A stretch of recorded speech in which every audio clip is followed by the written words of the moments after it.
If you're a wedding photographer and you're scared of using your flash, believe me, you're not alone. I've been there, but here's the truth. Learning to master your flash can completely transform your wedding photos. From dimly lit receptions to epic golden hour portraits, your flash can be your best friend if you learn how to use it correctly. Since I've started YouTube, this has been my most requested video.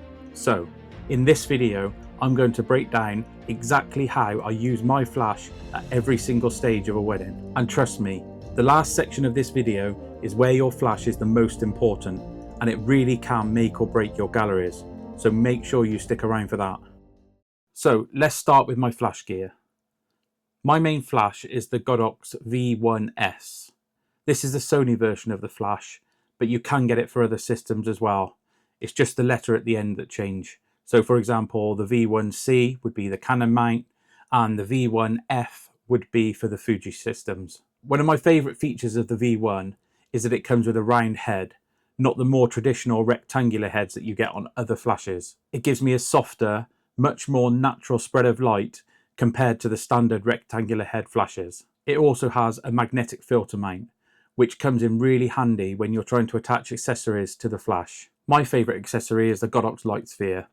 I use this to soften the light even more and to spread the light around the room that you are in. Plus, the head tilts and rotates easily, making it easier for you to bounce the light off of the ceiling or some walls or whatever else is around you. For off-camera flash, I like to use the Godox AD200 Pro 2s. These are compact but powerful flash units that give me 200 watt-seconds of light, and it's fully compatible with the Godox flash trigger systems. It's small, powerful, and reliable, which makes it absolutely perfect for off-camera flash during dance floor pictures. Like I said before, I don't use loads of modifiers, just the Godox light sphere. I use this to diffuse the light and get a more even spread of light when I'm using my flash. The one thing about these flashes is they can be a bit expensive for people just starting out.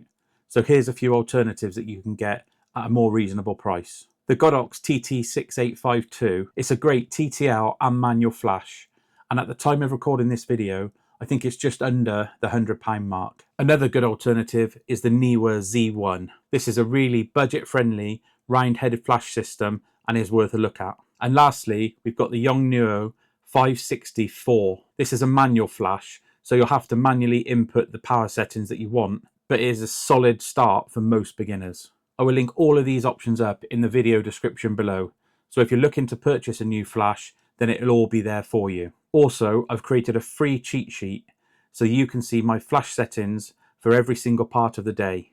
Download it and take it along to your next wedding. Full disclaimer, the links in the description will be affiliate links, and I might earn a small commission from your purchases. It won't cost you any more, but it really does help out the channel and helps me to be able to create more free videos like this for you to learn from. So during bridal prep, I would actually aim to shoot most of it using natural light only. I especially like the look it creates when using soft window light. It gives you a clean and airy look that most brides love. But that being said, if the subject is backlit, for example, they're stood in front of a bright window, which honestly seems to be the case more often than not, I'll use my Godox V1 on camera in manual mode just to fill in the shadows. And here's how I do it. Firstly, I'll set my camera exposure manually using the EVF. Usually I'll expose for the ambient light in the room. For example, if there are any lights on in the room, I do still like to be able to see them in the image. So I make sure the exposure is not too dark or too bright that they don't show up. Then I tend to dial my flash in on manual at a really low power. 1/128th of a second or 1/64th of a second, just to fill in the shadows on the subject without overpowering the natural light in the room. Lastly, I always make sure that I'm bouncing the flash off of either the walls or the ceilings. This keeps the light soft and natural looking and doesn't create any harsh shadows like it would if you were firing it directly at the subject. This is a time that I would definitely use my Godox light sphere on top of my flash just to soften that light even more. In the UK, you're very rarely allowed to use a flash during the wedding ceremony. So here's how I handle that. I'll open up my aperture as wide as it will go, usually around the 1.4 to 2.8 range, depending on which lenses I'm using, and let the ISO creep up. With the Sony cameras that I use, I'm perfectly comfortable letting the ISO ride to about 6400. Don't like it to go any higher than that, but 6400 seems to be an okay number for some relatively clean shots. That being said, I do still like to keep it as low as possible, obviously so less noise is introduced in the image and I get a cleaner image in the final results. And I always like to make sure my shutter speed is fast enough. I aim to keep it at least 1/250th of a second to freeze any movement such as hugs, ring exchanges or first kisses. You just can't risk an out of focus first kiss because you didn't have your shutter speed fast enough to freeze the motion. So make sure it's up there, quick enough to get that shot for that all important first kiss. You only get one chance to capture these moments and blurry photos just aren't an option. Luckily, it's only ever happened to me once and I was just about able to recover it in post-processing. But always try your best to get it right in camera. So if you're lucky enough to be able to use flash during a wedding ceremony, then I would say this. Keep it at as low a power as you can. Either 1/128th of a second or 1/250th of a second. The main reason for this is we don't want to blind anybody giving their vows. Also, we don't want the celebrant to have stars in their eyes from your flash when they're trying to read off of their piece of paper. The other thing I would say with this and most other parts of the day is use manual flash settings so that you can control your light output and the consistency of the images. The other thing I'd say here, especially when you're using flash, is avoid rapid fire shooting. The aim of the game really is to stay as undisruptive as you can during the wedding ceremony. Also, if the option's there, and I've only done it a couple of times to be fair, but it really does look nice when you have an AD200 at the back of the aisle in a softbox. It can create some beautiful rim light on the couple without getting in the way.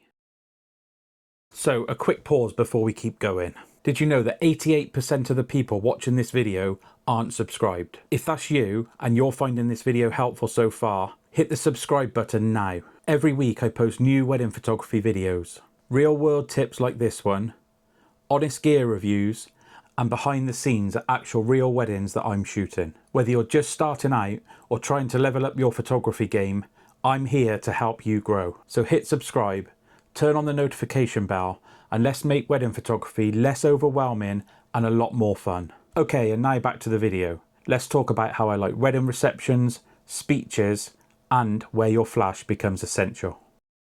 So this is where I rely on my flash the most, especially if it's an indoor venue with dark walls, low ceilings, and the evening lights. Here's my go-to setup. Again, for this part of the day, I'll use my Godox V1 on camera. I'll have it in manual mode and typically I'll be at 1/64th of a second. I'll angle the flash to bounce off of the ceiling or nearby walls around me, again with the light sphere attached so that I can create as soft a light as possible with a nice even spread. At this point of the day, this will be my camera settings. My shutter will be around 1/250th of a second. I'll have my aperture anywhere from about 1.8 to 2.8, again depending on which lenses I'm using. And my ISO is normally around 800 to 1600. The key here, again, is to not fire flashes directly at people. It's harsh and unflattering. Bouncing the light gives you a soft, directional light that looks a lot more natural and flattering for the people you are shooting. Golden hour is an absolute dream, but even then, a tiny bit of flash can really make your couple pop and stand out against a bright or colourful sky. And here's how I set it up. At this part of the day, I like to use one of my Godox AD200s on a light stand approximately 45 degrees off to the side of the couple. I'll trigger the AD200 with my X Pro S controller, also by Godox. This is a fantastic bit of kit and definitely worth picking up. For my modifier, I'll tend to use a small softbox just to soften the light of the AD200 on the couple. That being said, this is one time of the day where a bare bulb flash actually works quite well if you're looking to create some dramatic portraits. I'll have the AD200 on manual power somewhere between 1/64th of a second and 1/4th of a second, depending on the amount of ambient light there is available at the time. My camera here, again, the shutter speed will be around the 1/125th of a second, all the way up to 1/250th, depending again on what light's available. My aperture will be anywhere again from around 1.4 up to 2.8, depending on how much of the background I want to try and get in focus. And for the ISO here, I like to keep it as low as possible. Usually, when you're using a flash during golden hour, the ISO doesn't need to go that high. This is one of the only times of the day that I will change my white balance in my camera, and I'll set it usually here to either daylight or a custom Kelvin number that works well with the ambient light that you're working with. The flash really does help to create some depth and separation from the background. It can also be used to create some drama when used against a sunset or a starry twinkly sky. This part of the day is where flash becomes absolutely essential for me, and it will be for you too, especially when you need to freeze that motion or get some creative shots with slow shutter speed. For the first dance, I normally use 4 Godox AD200s on light stands in each corner of the dance floor. I like where possible to have one in each corner of the dance floor, because then it doesn't matter where you as a photographer stand, you should get an even light on the couple at all times. Similarly, it's nice to be able to use them no matter where you're standing to create a nice rim light around the couple during the first dance. When using 4 flashes, I like to keep my power around 1/64th of a second or 1/128th of a second. When you are using the 4 flashes, the power really doesn't need to be that high. You may need to increase it to 1/32nd or 1/16th of a second if you do decide to use less flashes. For the camera settings, I like it to be around 1/125th to 1/250th of a second, just to stay inside the sync speed of the flash. For my aperture, I'll keep this around 2.8 or lower, depending on how many faces I want to see behind the couple dancing, or if I want to blow them out and so they're all blurry. The ISO at this part of the day can range anywhere from about 100 to 1600, depending on how dark your room is to start with. The only thing I would say with the ISO is keep it high enough so that some of the ambient lights from the room and the DJ's lights still shine through in your picture. Once the first dance is done and the guests start to fill the dance floor, I like to mix it up a bit. I like to combine my flash with really slow shutter speeds down to even 1/10th or 1/15th of a second. Combine that with some rear curtain sync flash and the movement of the DJ lights whilst using the flash to freeze the motion. You get some really creative slow shutter speed pictures. You'll get this cool combo of motion and sharpness. Guests absolutely love those shots.